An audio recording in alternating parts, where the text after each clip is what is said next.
The rain hammered down on the small mountain town like bullets from the sky. Sergeant Marcus Thompson pulled his military jeep to the side of the winding road, his windshield wipers fighting a losing battle against the torrential downpour. Beside him, his faithful German shepherd Rex whined softly and pressed his nose against the fogged-up window. Marcus had been driving for 3 hours, trying to reach the nearby army base after a week-long training exercise in the wilderness. The weather forecast had promised light showers, but nature had other plans. What started as a gentle drizzle had transformed into a violent storm that seemed determined to wash away everything in its path. As he sat in the jeep, debating whether to continue driving or wait for the storm to pass, Marcus noticed something moving through the sheets of rain. Squinting through the windshield, he could make out the silhouette of a family stumbling along the roadside.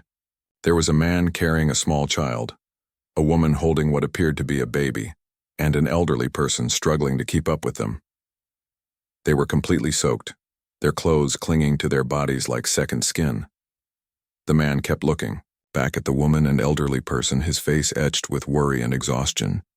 Every few steps he would stop and wait for them to catch up, but it was clear that they were all reaching their limits. Rex began barking, his instincts telling him that these people needed help. Marcus had always trusted his dog's judgment. Rex had served 2 tours of duty with him in Afghanistan and had an uncanny ability to sense when people were in genuine distress. The dog's tail wasn't wagging with excitement. Instead, his ears were pinned back and his body language screamed urgency. Without hesitation, Marcus threw open his door and stepped into the storm. The rain hit him like icy needles, instantly soaking through his uniform. He ran toward the family, Rex bounding beside him despite the harsh conditions. As he got closer, he could see that the man was probably in his 30s, with dark hair plastered to his forehead. The woman appeared to be his wife, clutching a baby who couldn't have been more than 6 months old. The elderly woman with them was breathing heavily and looked like she might collapse at any moment. "Hey," Marcus called out over the roar of the rain. "Are you folks okay? Do you need help?" The man looked up, his eyes wide with a mixture of relief and wariness. He had been walking for what felt like hours, and the appearance of this soldier seemed almost too good to be true. "Our car broke down about 2 miles back," he shouted back. "We've been walking, trying to find shelter or help. My mother-in-law, she's not doing well in this weather." Marcus could see that the elderly woman was shivering uncontrollably, and the baby in the woman's arms was crying weakly. This wasn't just about being uncomfortable in the rain. This was becoming a dangerous situation. Hypothermia was a real threat, especially for the very young and the elderly.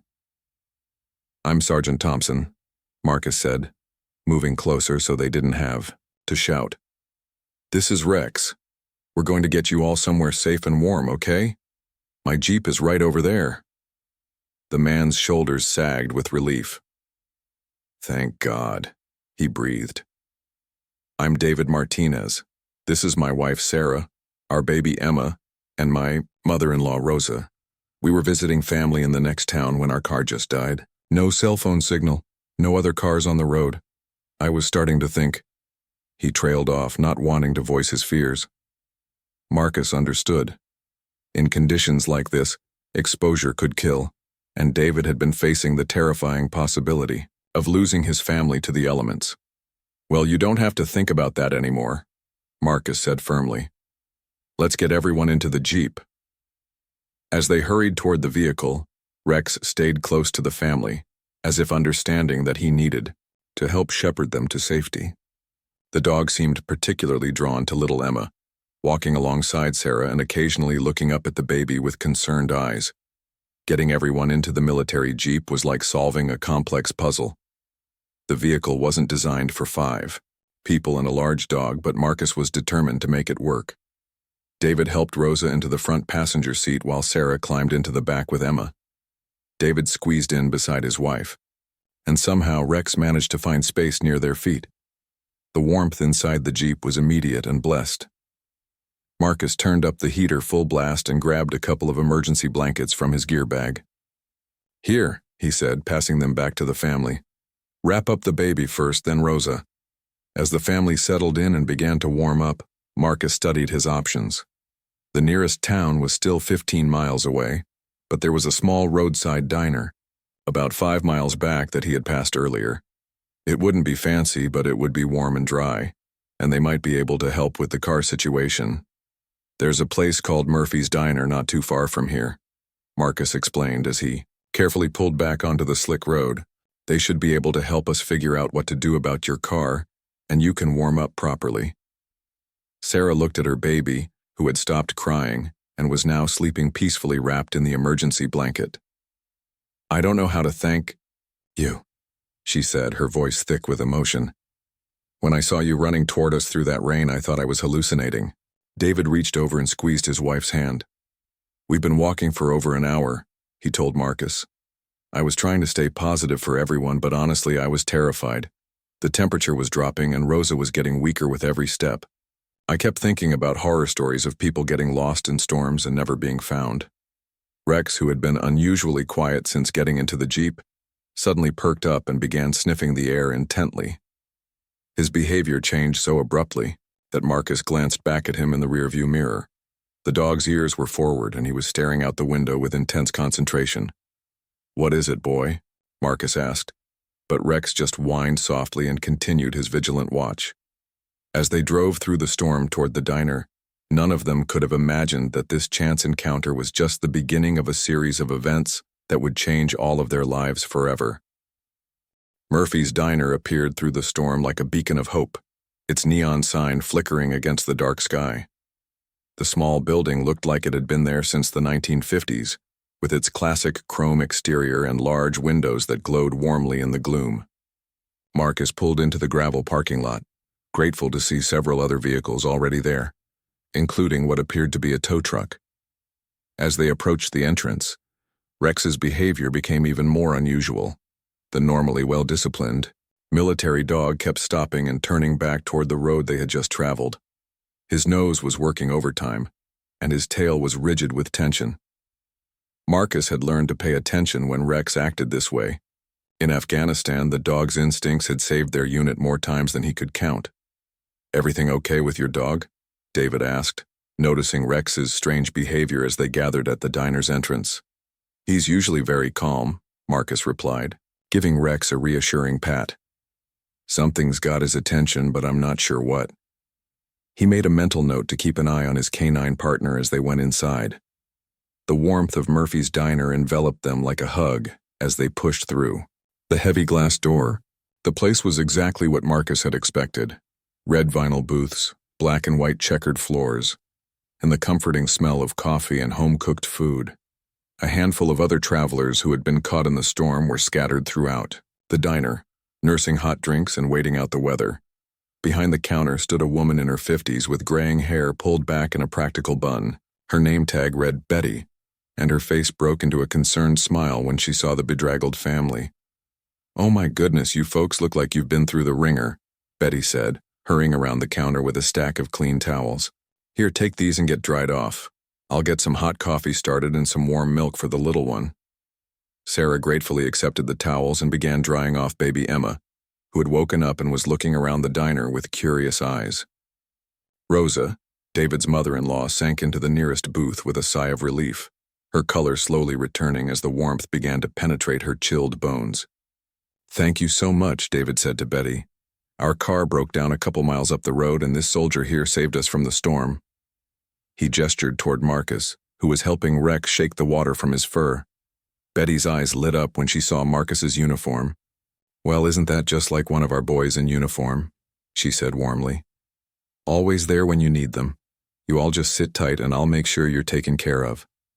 As the family settled into a large booth, Marcus noticed a man in coveralls, sitting at the counter.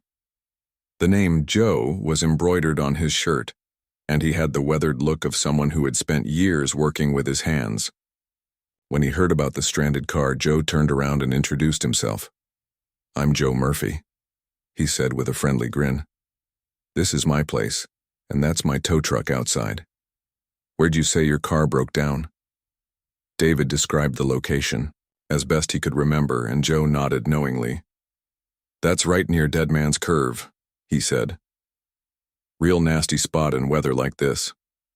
I can't go out and get your car until this storm passes, but I'll head out first thing in the morning and see what we're dealing with." As they talked, Marcus kept glancing at Rex, who had positioned himself near the diner's large front window. The dog was completely focused on something outside, his body tense and alert. Every few minutes, Rex would look back at Marcus and whine, softly as if trying to communicate something important. "Is your dog always this restless?" Rosa asked, her voice stronger now that she had warmed up and had some hot coffee in her system. "No, ma'am," Marcus replied honestly. "Rex is trained to detect danger, and something out there has his full attention. I've learned to trust his instincts completely." Betty, who had been bustling around making sure everyone had what they needed, paused and looked out the window. "You know," she said thoughtfully, "there have been some strange things happening around here lately. About 2 weeks ago, old Mr. Peterson's cabin up in the hills caught fire. Nobody could figure out how it started, and by the time the volunteer fire department got there, the whole place was gone." Joe nodded grimly. "And last week, the Johnson family found their barn broken into. Nothing valuable was taken, but somebody had been living in there. Made a real mess of the place." David looked concerned. "You think someone's hiding out in these mountains?" "Could be," Joe said. "We get drifters sometimes, especially when the weather turns bad. Most of them are harmless folks just looking for shelter, but you never know." Marcus felt a chill that had nothing to do with the storm outside. Rex's behavior was starting to make sense. Military working dogs were trained to detect human presence, even at considerable distances. If someone was out there in the storm, Rex would know about it long before any human would notice. "How far is the nearest town with a police station?" Marcus asked Joe. "About 20 miles south," Joe replied. "But with roads like they are tonight, you'd be lucky to make it there before dawn." "Why? You think there's trouble coming?" Before Marcus could answer, the lights in the diner suddenly flickered and went out, plunging them all into darkness. For a moment, the only sounds were the rain pounding against the windows and Emma's startled cry. Then the emergency lighting kicked in, casting eerie shadows throughout the diner. "Generators acting up again," Betty muttered, moving toward the back of the diner. "Happens every time we get a big storm. I'll go check on it." In the dim emergency lighting, Rex's silhouette was clearly visible against the window. The dog's ears were pinned back and he was growling low in his throat. Marcus had heard that growl before, always just before danger revealed itself. "Everyone stay calm," Marcus said quietly, his military training automatically taking over. "Rex is telling me that we're not alone out here." David instinctively moved closer to Sarah and Emma, while Rosa gripped her coffee cup with trembling hands. Joe stood up from his stool, his expression serious. "What kind of not alone are we talking about?" Joe asked. Marcus moved to the window beside Rex and peered out into the storm. At first, he couldn't see anything unusual, just the same torrential rain and swaying trees. But then, just at the edge of the parking lot, he caught a glimpse of movement that wasn't caused by the wind. "There," Marcus whispered, pointing toward the tree line. "Someone's out there, watching us." As if responding to his words, a flash of lightning illuminated the area outside the diner for just a split second. In that brief moment of brilliant light, they all saw the figure of a person standing motionless among the trees, staring directly at the diner. The figure was too far away to make out details, but something about the way they stood, completely still despite the raging storm, sent a chill through everyone in the diner. This wasn't someone seeking shelter. This was someone watching and waiting. "Oh my God," Sarah whispered, pulling Emma closer to her chest. "Who is that? What do they want?" Marcus's mind raced through possibilities. It could be an innocent person seeking help, but Rex's aggressive posture suggested otherwise.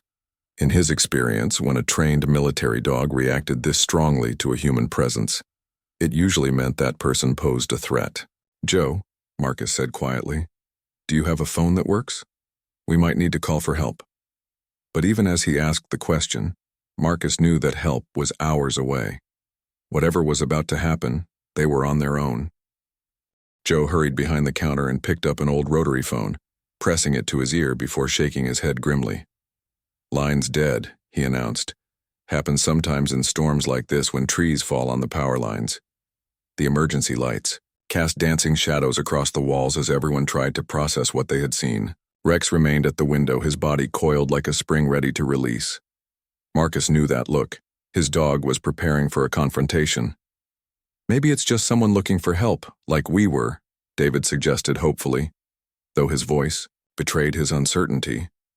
People looking for help don't hide in the trees and watch, Marcus replied grimly. They come to the door and ask.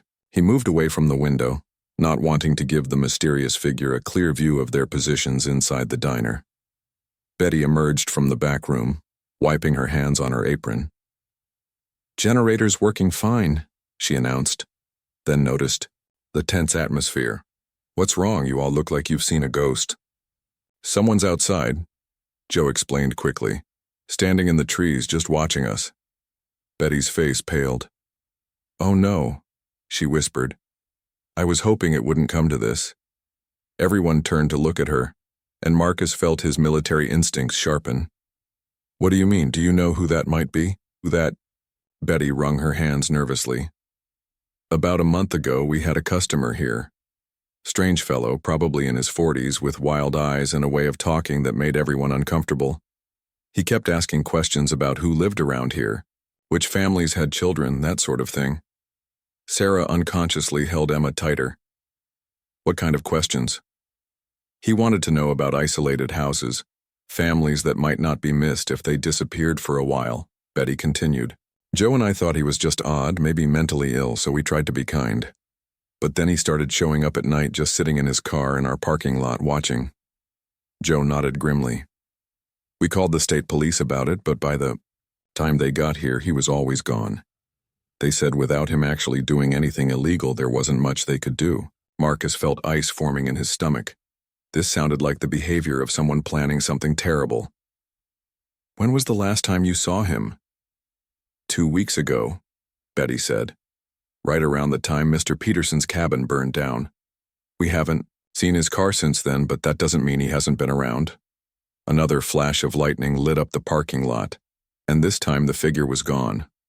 Marcus scanned the tree line carefully, but whoever had been watching them had melted back into the darkness. "He's moving," Marcus announced.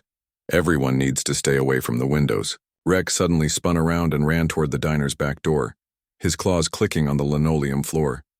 He began barking urgently, the sound echoing through the small restaurant. "There's a back door?" Marcus asked, already moving toward his dog. "Leads to the storage area and the dumpsters," Joe confirmed. "But it's kept locked." Marcus reached the back door just as Rex's barking intensified. Through the small window in the door, he could see a dark shape moving around the dumpsters behind the building. Whoever was out there was systematically checking the back of the diner, looking for another way in. "He's trying to find a way inside," Marcus called back to the others. "Joe, are there any other entrances to this place?" "Just the front door and this back door," Joe replied. "Oh, and there's a window in the storage room, but it's too small for a person to fit through." Marcus quickly assessed their situation. They were essentially trapped in the diner with someone outside who clearly had bad intentions. The phones were dead, help was hours away, and they had a baby and an elderly woman to protect. "Listen, everyone," Marcus said, his military training taking over completely. "We need to work together here. Joe, do you have any weapons in this place? Kitchen knives, anything?" "There's a shotgun under the register," Joe admitted. "Betty, show him where it is." As Betty hurried behind the counter, Marcus continued giving instructions. "David, I need you to help me move some of these tables to block the front door. We're going to make it as difficult as possible for anyone to get inside." Sarah looked terrified but determined. "What can I do?" "Keep Emma quiet and stay with Rosa in that corner booth as far from the windows as possible," Marcus instructed. "If shooting starts, get down on the floor and stay there." As they worked to barricade the front entrance, Rex continued his urgent barking at the back door. The sound of metal clanging came from outside, as if someone was trying to force the door open. "The back door is solid," Joe said, breathing heavily as he helped push a heavy table into position. "But the lock isn't anything special. A determined person could probably get through it." Marcus checked the shotgun Betty had retrieved. It was old, but well-maintained, with a box of shells beside it. "How familiar are you with this weapon?" he asked Joe. "I've been hunting since I was 12, Joe replied. "I can handle it if I need to." Suddenly, the clanging at the back door stopped. Rex's barking changed from urgent to confused, and he began sniffing around the doorframe as if trying to track a scent.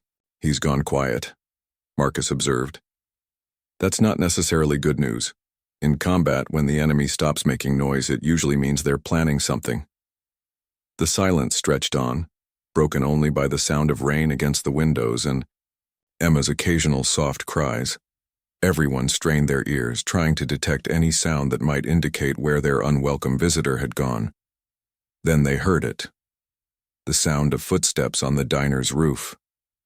"He's climbing up there," David whispered, his eyes wide with fear. Marcus looked up at the ceiling, trying to track the movement above them. The footsteps were deliberate and careful, as if the person was searching for something specific. "What's directly above us?" Marcus asked Joe. "Nothing but roof and rain gutters," Joe replied. "Unless—" His face went pale. "Oh no. There's an old exhaust vent from the kitchen that goes up through the roof. We sealed it off years ago when we renovated, but if someone removed the cover, from the outside—" As if summoned by his words, they heard the sound of metal being pried away from the roof. Dust and debris began falling from a corner of the ceiling near the kitchen area. Marcus realized with growing dread that their mysterious stalker was about to find a way inside the diner, and when that happened, they would be facing a desperate and dangerous situation with nowhere to run. "Get ready," Marcus said quietly, checking the shotgun one more time. "He's coming in." The sound from the ceiling grew louder, metal scraping against metal as their uninvited visitor worked to remove the old exhaust vent cover. Marcus positioned himself where he could see both the front entrance and the area near the kitchen where dust continued to fall from above. "Turn off all the lights except the emergency ones," Marcus whispered to Betty. "We need every advantage we can get." As the diner plunged into deeper shadows, Rex moved to a position directly below the sound on the ceiling. His ears were pinned back, and a low, continuous growl rumbled from his throat. The dog's body language told Marcus everything he needed to know. Whatever was about to come through that ceiling, Rex considered it a serious threat. Sarah held Emma close in the corner booth, the baby mercifully quiet as if sensing the danger around them. Rosa sat beside her, her weathered hands clasped tightly in prayer. David crouched nearby, holding a large kitchen knife that Joe had given him. The scraping sound suddenly stopped, and for a moment, the only sound in the diner was the steady patter of rain on the windows. Then they heard a different noise, a soft thud, as if someone had dropped something heavy onto the roof. "What was that?" David whispered. Before anyone could answer, they heard the unmistakable sound of someone sliding down the side of the building. Footsteps splashed through puddles as the person moved around to the front of the diner. Marcus pressed himself against the wall beside the barricaded front door, shotgun ready. Through a gap in their makeshift barrier, he could see a figure approaching, through the storm. As lightning flashed again, he got his first clear look at the person who had been terrorizing them. The man was tall and thin, with long, unkempt hair hanging in wet strands around his face. His clothes were torn and dirty, as if he had been living rough for weeks, but it was his eyes that made Marcus's blood run cold. Even in the dim light, he could see that the man's stare was completely vacant, like looking into the eyes of someone who had lost all connection to reality. The man stopped just outside the front door and spoke in a voice that was eerily calm, despite the chaos of the storm around him. "I know you're all in there," he said. "I've been watching this place for weeks. I know who comes and goes. I know about the old couple who runs it, and I know about the people who stop by when it storms." Marcus felt his jaw clench. This wasn't a random encounter. This person had been planning this for a long time. "My name is Danny," the man continued, his voice taking on an almost conversational tone. "I've been living in these mountains for a while now, ever since I lost my job and my family. You know what I learned out there?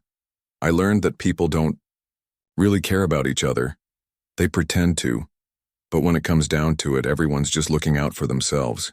Joe started to stand up, but Marcus quickly motioned for him to stay down. The last thing they needed was to give this Danny person a clear target. But tonight's different, Danny went on. Tonight, I found a family with a little baby. A soldier, boy playing hero, an old woman who probably has stories to tell. You're all going to help me prove something important. What do you want? Marcus called out, his voice steady despite the adrenaline coursing through his system. Danny laughed, a sound that sent chills down everyone's spine. I want to show everyone what people really are when they're scared, when they have to choose between saving themselves or saving someone else. I've got time, and I've got nothing to lose. Rex's growling intensified, and Marcus could see his dog's muscles tensing for action. Military working dogs were trained to assess threats and respond accordingly, and Rex was clearly preparing to defend everyone in the diner. You see, Danny continued, seemingly oblivious to the rain soaking through his clothes. I had a family once, a wife and a little girl about the age of that baby in there. When times got tough, when I lost my job and couldn't pay the bills anymore, you know what happened? They left me, said they couldn't count on me anymore. Marcus began to understand what they were dealing with. This wasn't just a random criminal. This was someone who had snapped, someone whose grip on reality had been shattered by personal tragedy. That made him both more unpredictable and more dangerous. That's terrible, Betty called out from behind the counter, her voice shaking but compassionate. I'm sorry that happened to you, but hurting innocent people won't bring them back. Innocent? Danny's voice rose to a shout.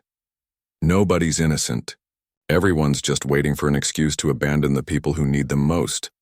Suddenly, Danny began throwing himself against the front door, his shoulders slamming into the wood with terrifying force. The tables and chairs that Marcus and David had stacked against the entrance shook with each impact. The barricade won't hold long, Marcus told Joe quietly. Is there anywhere in this building where we can lock ourselves in? A storage room? An office? There's a small office behind the kitchen, Joe whispered back. Has a solid door and a deadbolt.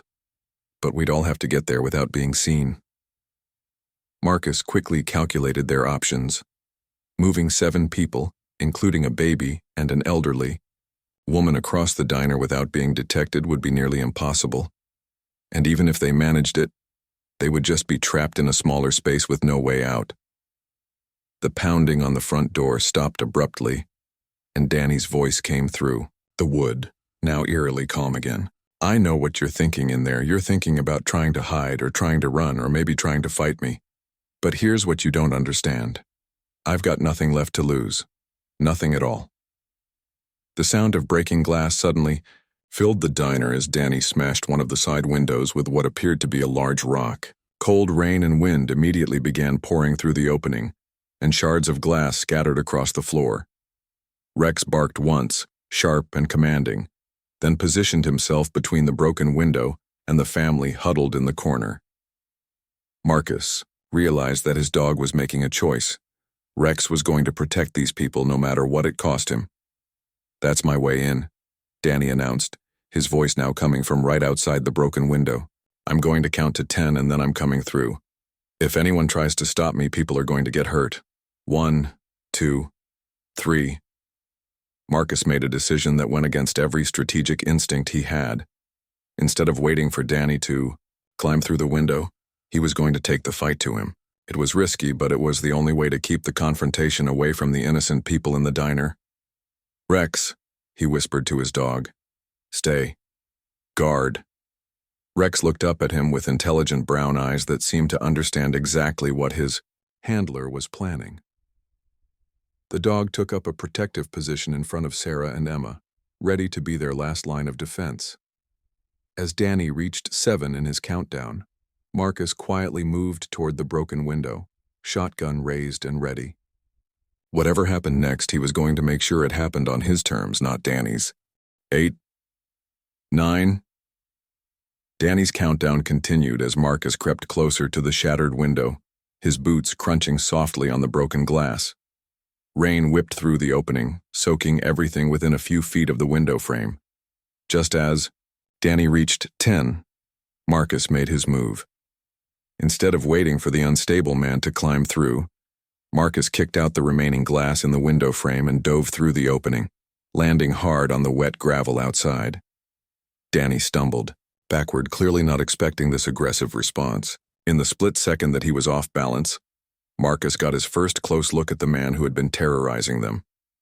Danny's face was gaunt and unshaven, his eyes wild with a combination of desperation and madness. In his hands, he clutched a large hunting knife that gleamed wetly in the storm. "Drop the weapon," Marcus shouted, bringing the shotgun to bear on Danny's chest. But Danny didn't drop the knife. Instead, he smiled, a twisted expression that showed no fear of the gun pointed at him. "You came out here to save them," he said, his voice barely audible over the storm. "Just like I thought you would. You soldiers are all the same, always thinking you can be the hero."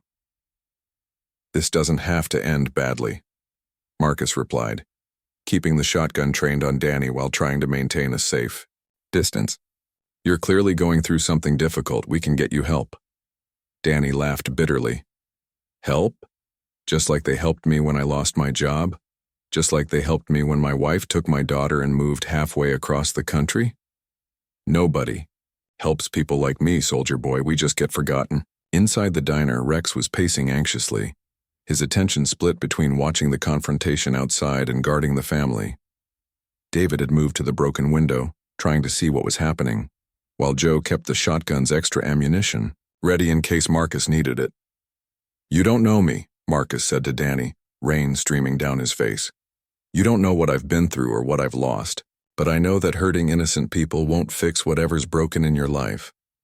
"Innocent people," Danny repeated mockingly. "Like my wife was innocent when she cleaned out our bank account? Like my boss was innocent when he fired me for missing work to take care of my sick mother? Like the bank was innocent when they took our house?"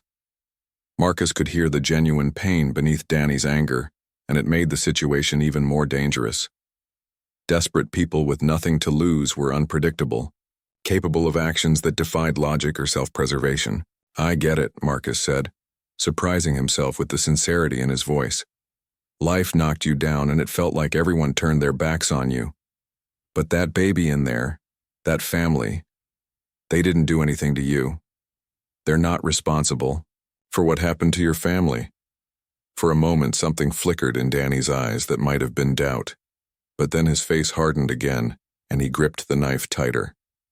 "It doesn't matter," Danny said. "What matters is that when people are really tested, when they have to choose between themselves and others, they always choose themselves. I'm going to prove that tonight." Before Marcus could respond, Danny suddenly lunged forward with the knife. Marcus had been expecting this moment and was ready for it. He sidestepped Danny's charge and used the butt of the shotgun to strike him in the shoulder, sending him sprawling into the mud. But Danny was quicker than Marcus had anticipated. He rolled away from a second strike and slashed upward with the knife, the blade catching Marcus across the forearm. Pain shot through Marcus's arm, but his military training kept him focused. Inside the diner, the sound of the struggle was clearly audible. Rex barked frantically, desperate to help his handler but unwilling to abandon his guard duty. Sarah held Emma tightly, tears streaming down her face as she listened to the fight outside. "We have to help him," David said, starting toward the window. "No," Joe said firmly, grabbing David's arm. "Marcus knows what he's doing. If we interfere, we might just make things worse." Outside, Marcus and Danny continued their deadly dance in the mud and rain.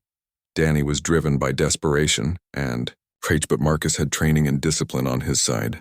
When Danny charged again, Marcus managed to grab his wrist and twist, forcing him to drop the knife. The weapon skittered away across the wet gravel, and both men scrambled for it. Marcus reached it first, kicking it far out of Danny's reach. But Danny wasn't finished. He grabbed a large piece of broken concrete from somewhere and swung it at Marcus's head. Marcus ducked, but not quickly enough. The concrete caught him a glancing blow on the temple, and stars exploded across his vision. He staggered, momentarily disoriented, and Danny seized the opportunity to tackle him to the ground. They rolled in the mud, each trying to gain control. Danny was fighting with the strength of someone who had nothing left to lose, while Marcus was fighting to protect the innocent people depending on him. It was a combination that made both men incredibly dangerous. Inside the diner, Rex's barking had reached a fever pitch. The dog could sense that his handler was in serious trouble, and every instinct was screaming at him to help. But he had been given a direct order to guard the family, and Rex's military training wouldn't let him abandon that duty. Sarah was sobbing quietly, trying to keep Emma calm while listening to the sounds of violence outside. Rosa, despite her age and frailness, had moved to comfort the younger woman, whispering prayers and words of encouragement. "That soldier is risking his life for us," Rosa said softly. "The least we can do is have faith that he'll succeed." Betty, meanwhile, had been quietly moving around behind the counter. She emerged with a large flashlight, the heavy metal kind that could serve as a weapon if necessary. "If that madman gets past Marcus," she said grimly, "he's going to have to deal with all of us." Outside, the fight was reaching its climax. Danny had managed to get his hands around Marcus's throat and was squeezing with all his strength. Marcus's vision was starting to blur, but he managed to bring his knee up hard into Danny's stomach. Danny gasped and loosened his grip just enough for Marcus to break free. Both men rolled apart, breathing heavily and covered in mud. For a moment, they simply stared at each other across the few feet of distance between them. "This is insane," Marcus panted. "You're going to die out here for nothing. Those people in there don't deserve what you want to do to them." Danny wiped blood from his mouth and shook his head. "You still don't get it," he said. "It's not about what they deserve. It's about showing everyone what people really are when they're scared." "You want to know what people really are?" Marcus asked, struggling to his feet. "Look at that family in there. A man protecting his wife and child and elderly mother-in-law. A woman comforting strangers during a crisis. People helping each other instead of running away. That's what people really are." For a second time, something seemed to waver in Danny's expression, but then he shook his head violently, as if trying to clear away doubt. "No," he said. "No. You're wrong. When it really matters, when their lives are on the line, they'll abandon each other, they always do." "Then prove me wrong," Marcus said, making a decision that surprised even himself. He slowly lowered the shotgun until it pointed at the ground. "Here I am, choosing to risk my life for complete strangers. If you're right about people, I should be running away right now." Danny stared at him in confusion. "What are you doing?" "I'm showing you what you refuse to see," Marcus replied. "Sometimes people choose to do the right thing even when it's dangerous, even when it costs them everything." The rain continued to pour down on both men as they faced each other in the parking lot. Inside the diner, everyone was holding their breath, waiting to see how this confrontation would end. And in that moment of tense silence, something unexpected happened that would change everything. The unexpected sound that broke the tense silence was the cry of baby Emma from inside the diner. It wasn't a cry of fear or distress, but the innocent, pure sound of a child who had just woken up and was looking for comfort. The sound seemed to cut through the storm and the violence like a knife through darkness. Danny's head snapped toward the diner window, and for the first time since this confrontation began, his expression showed something other than rage or madness. For just a moment, his face crumpled with what looked like unbearable pain. "She sounds just like," Danny whispered, his voice breaking. "My daughter Emily used to cry just like that when she woke up from her naps." Marcus lowered the shotgun completely and took a careful step closer. "Tell me about Emily," he said gently. "She was 2 when they left," Danny said, tears mixing with the rain on his face. "She had these big brown eyes, and she used to run to me every day when I came home from work. Even when everything was falling apart, even when I was stressed about money and bills, she would just throw her arms around my legs and everything would be okay for a few minutes." Inside the diner, Sarah had managed to quiet Emma, but the baby's brief crying had accomplished something that all of Marcus's words hadn't been able to do. It had reminded Danny of what he had lost, and more importantly, what he was about to destroy in others. "Where are they now?" Marcus asked, keeping his voice calm and non-threatening. "California," Danny replied. "My wife got a job out there. She sends me pictures sometimes, but Emily probably doesn't even remember me anymore. She's 4 now. 4 years old and I've missed half her life. That's not your fault, Marcus said. You didn't choose to lose your job. You didn't choose for things to fall apart. Danny looked up at him with eyes that suddenly seemed much older and more tired. But I chose to come here tonight. I chose to terrorize that family. I chose to become the kind of person that Emily should never know about. The fight had gone out of Danny completely. He sank to his knees in the mud, his shoulders shaking with sobs. The knife lay forgotten several feet away, no longer a threat to anyone. You can still choose differently, Marcus said, crouching down beside the broken man. It's not too late to be the father Emily deserves to remember. Inside the diner, Rex had finally stopped barking. The dog seemed to sense that the immediate danger had passed, though he remained alert and ready to protect his charges if needed. What happens now? David asked Joe quietly. Do we call the police when the phones start working again? Joe looked out at the two men in the parking lot, one comforting the other despite everything that had happened. I think, he said thoughtfully, that we're witnessing something pretty extraordinary out there. Betty had been watching from behind the counter, and she surprised everyone by walking to the broken window. Danny, she called out through the rain. Danny, can you hear me? Danny looked up, his face a mask of shame and regret. I've got hot coffee and dry clothes in here, Betty continued. Why don't you come inside where it's warm? We can figure out what comes next after you've had a chance to calm down. Marcus looked at her in surprise. After everything Danny had put them through, Betty was offering him kindness and shelter. It was exactly the kind of response that proved everything. Marcus had been trying to tell Danny about the fundamental goodness of people. I don't deserve your kindness, Danny said, his voice barely audible over the storm. Nobody deserves kindness, Rosa called out from her booth, her elderly voice carrying clearly through the broken window. That's what makes it kindness. It's something we choose to give, not something people earn. Danny stood up slowly, Marcus rising beside him. For a moment the two men looked at each other and Marcus saw something he hadn't expected to see. Gratitude. Thank you, Danny said simply. I don't know what came over me. I haven't been thinking clearly for a long time. We all have breaking points, Marcus replied. The important thing is what we do after we reach them. As they walked toward the diner, Rex trotted out to meet them. Instead of showing aggression toward Danny, the dog sniffed him once and then simply took up a position between Danny and the family, alert but not threatening. It was as if Rex understood that the danger had passed and Danny was no longer a threat. Inside the diner, Danny accepted the dry clothes and hot coffee that Betty offered. He sat at a table by himself, not presuming to join the others, but no longer isolated by his own rage and desperation. I need to call my ex-wife, Danny said after a long silence. I need to apologize for a lot of things, and I need to ask if there's any way I can be part of Emily's life again, the right way this time. The phones should be working again by morning, Joe assured him, and if you need a place to clean up and get your life together, I could use some help around here. The pay isn't much, but it includes room and board. Danny looked up in surprise. After what I did tonight? After I threatened all of you? People deserve second chances, Joe said simply.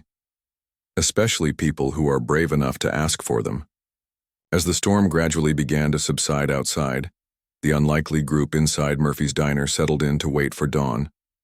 David's car would need to be towed and repaired, but that seemed like a minor problem now compared to what they had all been through together. Sarah had fallen asleep with Emma in her arms, finally feeling safe enough to rest. Rosa was telling Betty stories about her childhood, the two elderly women finding comfort in shared memories. David and Joe were discussing the logistics of getting the car fixed and the family back on the road. Marcus sat with Rex at his feet, keeping a quiet eye on Danny while processing everything that had happened. In his years of military service, he had seen combat and faced death many times. But tonight had taught him something new about courage. Sometimes the bravest thing you could do was choose to see the humanity in someone who had temporarily lost sight of their own. Danny, meanwhile, sat quietly drinking his coffee and staring out at the gradually clearing sky. For the first time in months, he was thinking about the future instead of dwelling on the past. There was a long road ahead of him, full of difficult conversations and hard work. But for the first time since his world had fallen apart, he had hope. When the sun finally rose over the mountain diner, it illuminated a group of people who had been transformed by their shared experience. They had faced genuine danger together, seen the worst and best of human nature, and discovered that even in the darkest storms, people could choose to be lights for each other. And in years to come, whenever any of them faced difficult times, they would remember this night and the lesson they had all learned. That sometimes the most powerful force in the world is simple human kindness, offered freely even to those who seem least deserving of it.